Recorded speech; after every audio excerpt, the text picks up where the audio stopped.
The topic of this video is Henry Fielding and his novel Joseph Andrews. My favorite of the four novels that we're reading in this course, actually. Just delightfully complicated. So let's talk a little bit about Henry Fielding's life. He was born in Somerset in southwest England.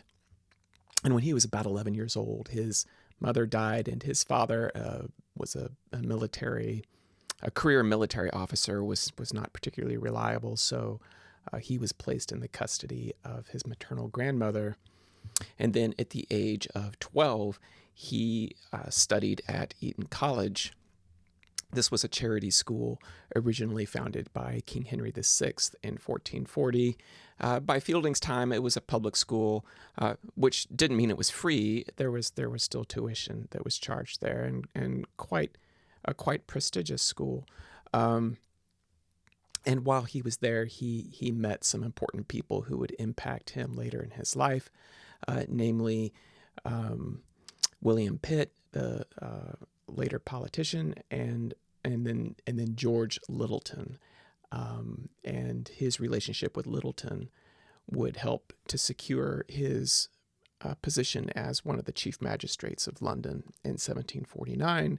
And when he published Tom Jones, when Fielding published Tom Jones, he dedicated that novel to Littleton. After taking up residence in London, he began a stage career. He wrote over 20 satirical and burlesque plays, many of them quite critical of the Hanoverian government. Probably the most famous of these was Tom Thumb, the tragedy Tom Thumb, which was published in 1730. He used the pen name Scriblerus Secundus, or Scriblerus II, to express, I suppose, his homage to the earlier Scriblerus Club that included Pope, Swift, John Gay, and Arbuthnot.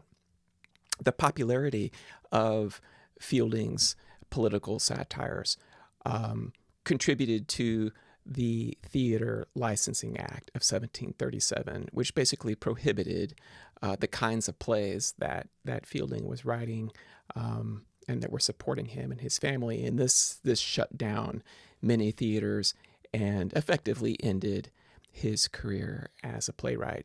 This Theater Licensing Act of 1737 was basically restored censorship powers to the government that had existed during the Renaissance, when the review and censorship of plays was the responsibility of an officer called the Master of the Revels, who operated out of the office of the Lord Chamberlain until 1642. That was the English Civil War. And during the 1640s and during the interregnum after the Civil War, there were no stage productions, just like an entire generation of about not quite 20 years where the performance of plays in public was illegal, prohibited by a series of ordinances passed by the Puritan government, Cromwell's Puritan government. With the restoration of Charles II in 1660, theaters opened back up, and this ushered in a new period of great theater culture in England that continued until this act in 1737 that shut the theaters back down. Fielding's plays were performed in a new theater called the Haymarket, which had opened in, I think it was built around 1720. And it was competing with some of the older theaters, Drury Lane and Covent Garden, that had been around since the 17th century.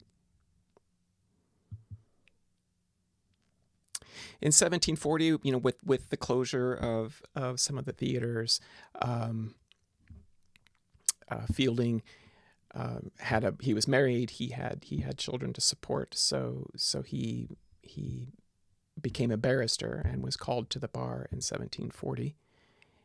And this begins his legal career. In 1741, he published Shamala. This is a parody of Richardson's novel Pamela that had been published a year earlier.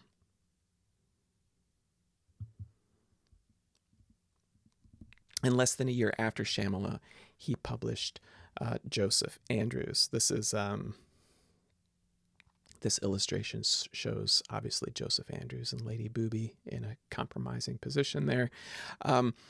This was also the year that Jervis's translation of Don Quixote was published. And Jervis, we'll talk more about Jervis in a moment, but he'd been translating Don Quixote for a number of years. And in fact, Fielding was familiar with it because one of his plays in the 1730s, I don't remember which year exactly, but one of his plays was called Don Quixote in England or Don Quixote in London. I can't remember which. But we'll talk more about the influence of Cervantes' novel on Joseph Andrews in a moment.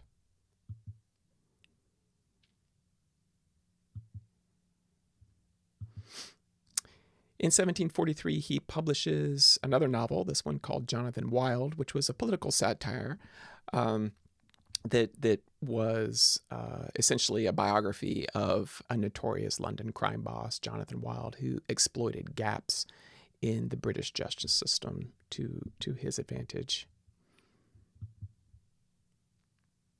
In 1744, he edits and wrote the introduction for his younger sister Sarah's novel, David Semple. You can see there that she is not named on the title page, just says by a lady.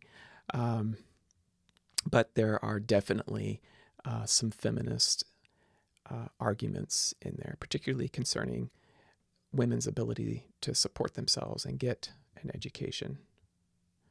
So an early feminist novel. And Richardson was a supporter of Sarah Fielding as well.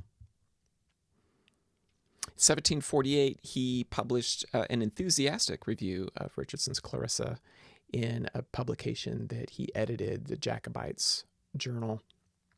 And at this time, he also began circulating early parts of his novel, Tom Jones. Tom Jones is his great work, the one by which he is most well known. So in 1750, it is released, as you can see there, in 6 volumes by Henry Fielding.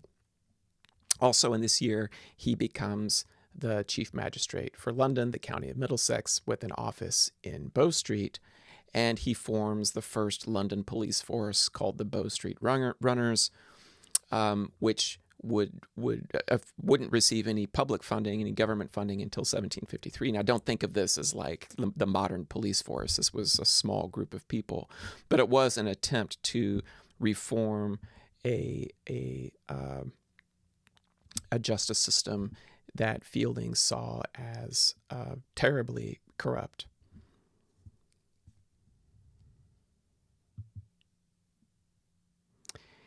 Some of his later publications deal with the issue of crimes. In 1751, he wrote an essay, An Inquiry into the Causes of the Late Increase of Robbers, and that year he also published his last novel, Amelia.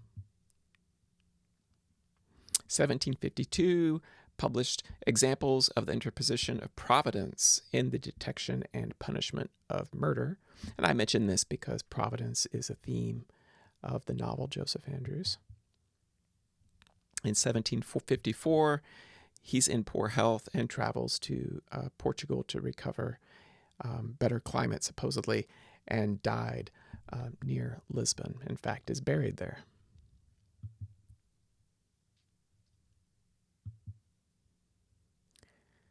So let's start talking about Joseph Andrews. There it is, the title page. History of the Adventures of Joseph Andrews and his friend, Mr. Abraham Adams. And I want you to notice on the title page this part right here, written in imitation of the manner of Cervantes, author of Don Quixote. So the Spanish author Miguel de Cervantes published Don Quixote in 1605.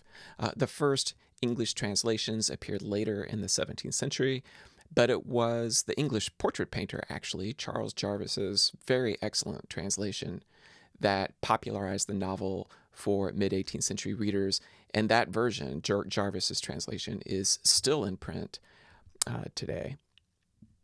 His art pupil, Jarvis's art pupil, Alexander Pope, knew of this translation as early as 1725, but again, it wasn't published until after Jervis's death in 1742, the same year that Fielding published Joseph Andrews. So Fielding was capitalizing not just on the popularity of Pamela. In terms of subject matter, style, and organization, I would say that Joseph Andrews actually owes more to Cervantes than to Richardson. It's easy for readers familiar with both novels to draw parallels between the characters Joseph Andrews and Abraham Adams on the one hand, and Don Quixote and Sancho Panza on the other. And some of these parallels are even pointed out by Fielding himself in the novel. In both novels, circuitous travel is the pretext for a plot that consists mainly of episodic encounters with various mostly unappealing characters on the road. And in both works, there's a great deal of comedy that derives from the stark contrast between the protagonist's naive principles and ideals and the far more treacherous reality that they must learn to navigate.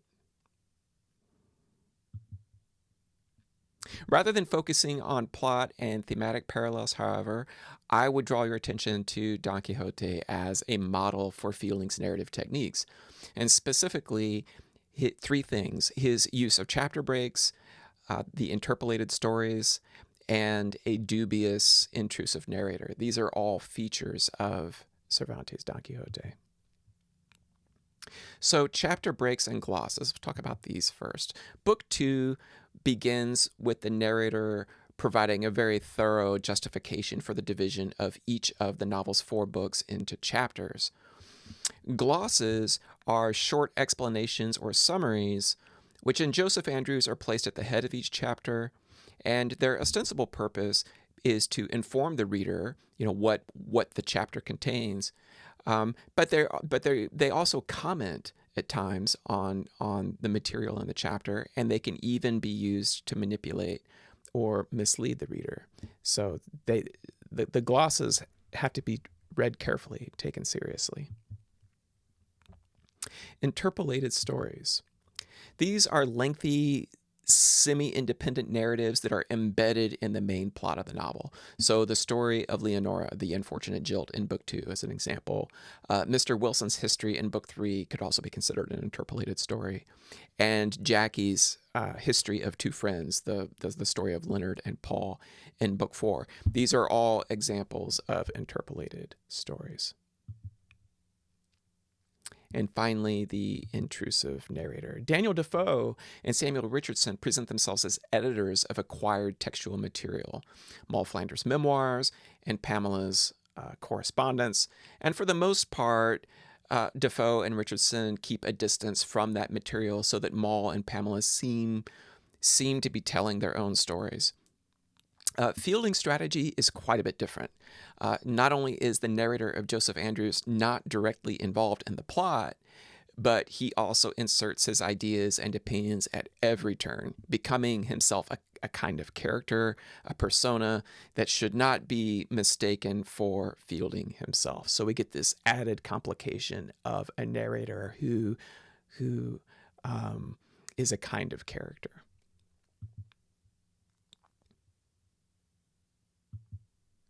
Like both Defoe and Richardson, Fielding opens the novel with a preface in which he defends it on the grounds of its truthfulness and moral usefulness.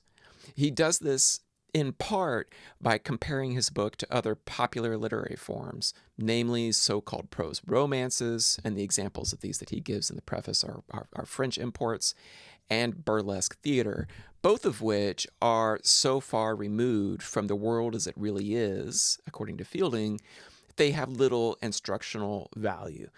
To legitimize his own project, Fielding calls it a comic epic poem in prose, and he goes to some length in the preface describing its subject matter and his ridiculous brand of comedy.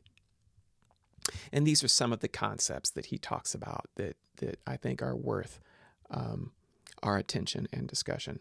Affectation and the two sources of affectation, he says, vanity and hypocrisy. So look for characters who demonstrate vanity and hypocrisy. Pay particular attention to Parson Adams, one of Fielding's most brilliant comic creations, whose his classical learning and Christian ethics frequently put him at odds with the world, sometimes at great risk to himself, to his friends, and to his livelihood, much to the concern of his wife. Authentic history or biography. Pay attention to how Fielding's narrator describes the novel, which he compares to biographical writing. In the opening chapter of Book 1, for example, he talks about Colley Cibber's autobiography, and just like Cibber was the target of Pope, Fielding also did not care for Cibber. And the first chapter of Book 3 continues this discussion of the genre of biographical writing. He also considers Pamela a species of biographical writing.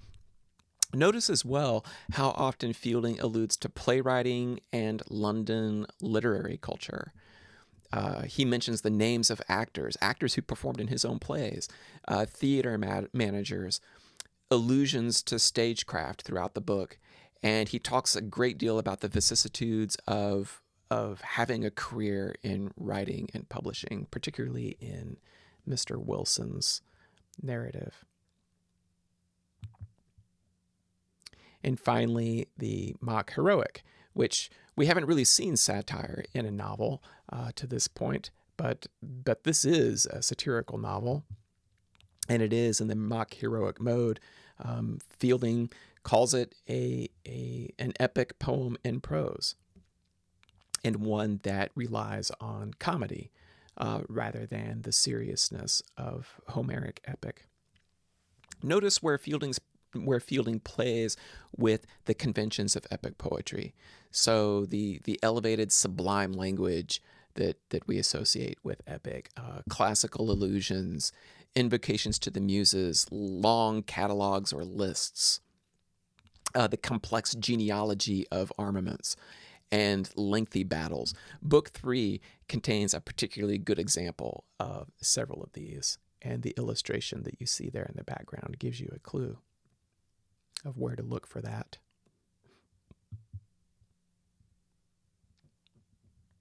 Some questions to think about as we make our way through the novel. Is Fielding's narrator reliable? Is his account of events plausible? Does he, the narrator, display any of the traits of vanity or hypocrisy? What is Parson Adams's attitude toward theater and the London publishing world? What other characters draw out those attitudes? And to what extent does Fielding himself own those attitudes?